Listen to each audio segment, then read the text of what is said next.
amplified that ego into a full-on god complex. Killing never backfired on him.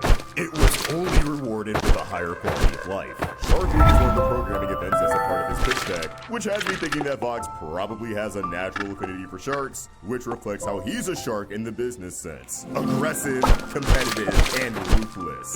There's a sponsor for cola juice that promises even more cocaine in the recipe, poking fun at Coca-Cola for using cocaine for its first 7 years in the market. He also offers a 24-hour news cycle that'll just pick stuff up when there's nothing real to report on, showing how Vox is ahead of the curve when it not only comes to real-life news stations, but modern internet discourse. How many accounts or outlets do you see on social media that are dedicated to covering any and all drama in a specific niche, presenting things out of context or clearly biased in the direction that will a ton of output? They all do it because they know it'll drum up a ton of engagement at the expense of their mental health. Something we saw Vox himself instructed 666 News after they reported on Charlie and Yosef a bit too positively for his liking.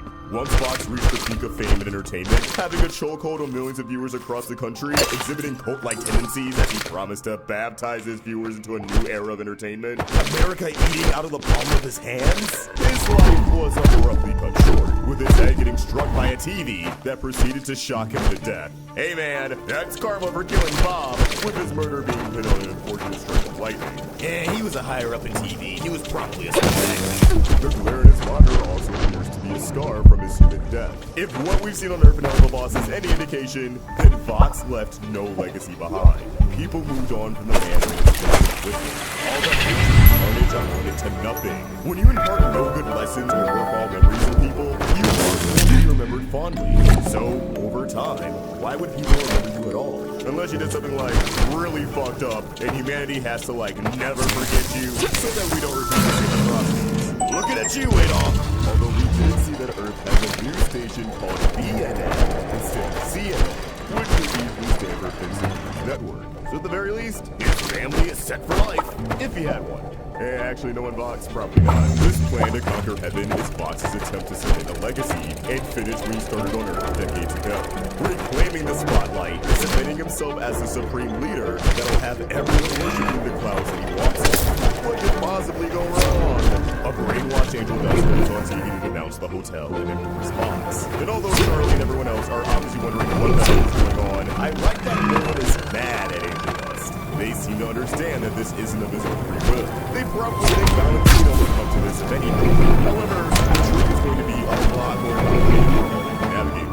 Vox unveils his weapon of mass destruction, the might of Lilith. He's still posting up her goodwill to build up his own. I think Vox dragging her name into all of this is actually going to have payoff. Now Luke can foretell all the destruction Vox has wrought in Lilith's name, and once again force her to take action, maybe bringing all of this to Sarah's attention, in the hopes that meaningful progress will be made in shutting down the hotel.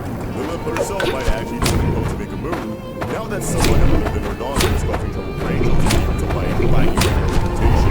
I know a lot of people are going to write off Lucifer as weak or using forward because he can't smite sinners, but this episode really puts into perspective how big of a deal he is as one of the most powerful entities in the whole Elephants, even if he can't hurt one subsection of demons. I say all of this because the might of Lilith, which is powered solely by Lucifer, is able to neutralize Heaven's barrier and destroy the golden gates, with one of them crash landing in hell, piercing the extermination clock in the process. Speaking of which, the extermination clock is no longer golden white, or is it black and blue? And is now riddled with evil eyes, which I think is mainly done to set the mood more than it has any implications.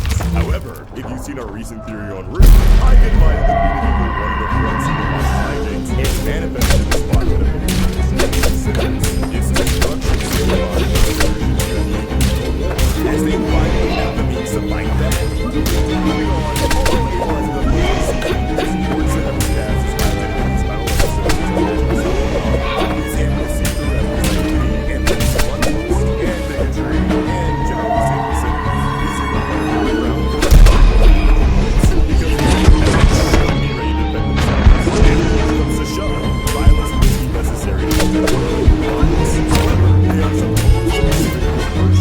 They can't just get the job and guns blazing with the merciless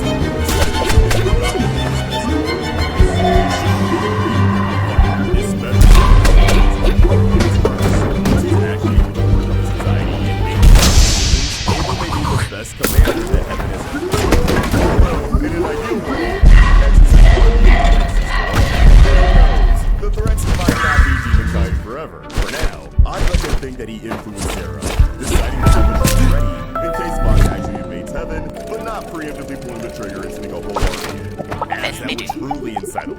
Another heart-to-heart between Pengis and Sarah leads to Live, a song where Sarah grapples with how many potential redeemed souls were lost in the extermination, as she mulls over the entire concept of redemption. She struggles to fathom that the souls who were sentenced to hell retain enough good in their hearts to escape the worst place in existence.